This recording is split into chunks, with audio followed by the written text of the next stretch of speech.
Hai Sobat Pangan, kami dari kelompok 5 Praktikum Mikrobiologi Pengolahan Pangan akan membahas mengenai nata da koko. Mulai dari pendahuluan mengenai apa itu nata dan jenis-jenis nata, metode pengujian, hingga hasil dan pembahasannya.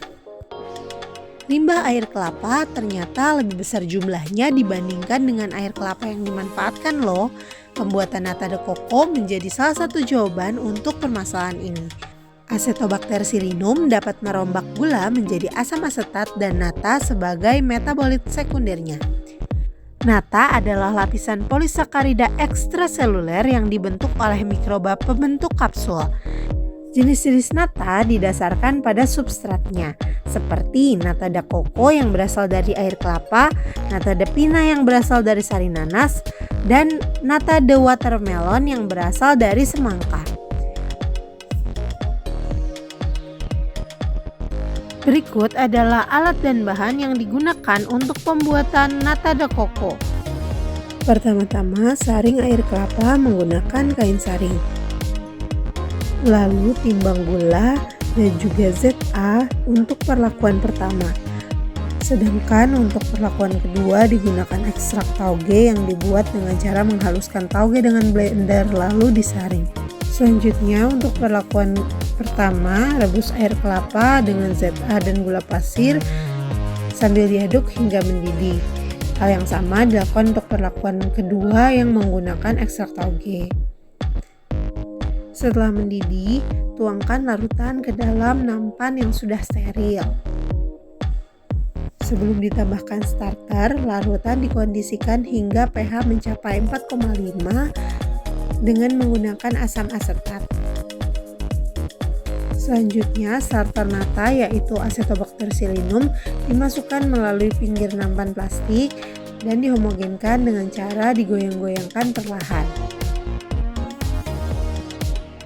Setelah itu, inkubasikan selama 10 hari dengan keadaan tertutup menggunakan kertas. Berikut adalah pengamatan setelah 10 hari inkubasi.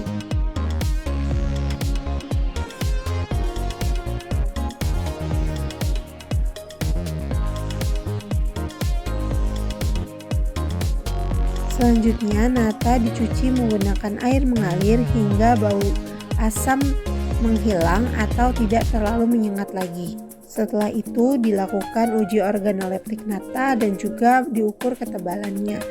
Karena nata yang dihasilkan telah terkontaminasi jamur, maka pengujian organoleptik yang dilakukan hanya tekstur dan aroma. Perebusan yang dilakukan pada air kelapa yang telah ditambahkan ZA atau ekstrak tauge berfungsi menghilangkan kontaminan agar tidak mengganggu proses fermentasi. Gula pasir berfungsi sebagai sumber karbohidrat, sedangkan ZA berfungsi sebagai sumber nitrogen bagi starter. Hal ini dapat digantikan oleh ekstrak tauge yang juga berfungsi sebagai sumber nitrogen. Sebelum ditambahkan starter, larutan nata ditambahkan asam asetat untuk menurunkan pH menjadi 4,5 sehingga kondisi larutan nata sebelum ditambahkan starter dapat lebih optimal. Berikut adalah hasil pengamatan setelah inkubasi selama 10 hari. Baik nata da koko dengan ZA maupun ekstrak tauge memadat dengan tekstur ZA lebih halus dibandingkan dengan ekstrak tauge. Namun keduanya tetap memiliki tekstur yang kenyal. Sebaliknya, nata dengan ZA ditumbuhi dengan lebih banyak jamur dibandingkan nata dengan ekstrak tauge. Keduanya juga memiliki aroma asam.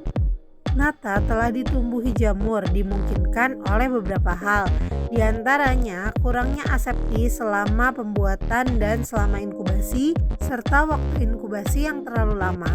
Idealnya nata diinkubasi selama 6-7 hari. Nata dengan ekstrak tauge ditumbuhi dengan lebih sedikit jamur, karena tauge berasal dari kecambah yang memiliki efek antibakteri. Berikut adalah kesimpulan dari praktikum kami kali ini. Demikian yang dapat kami sampaikan mengenai nata da koko. Terima kasih.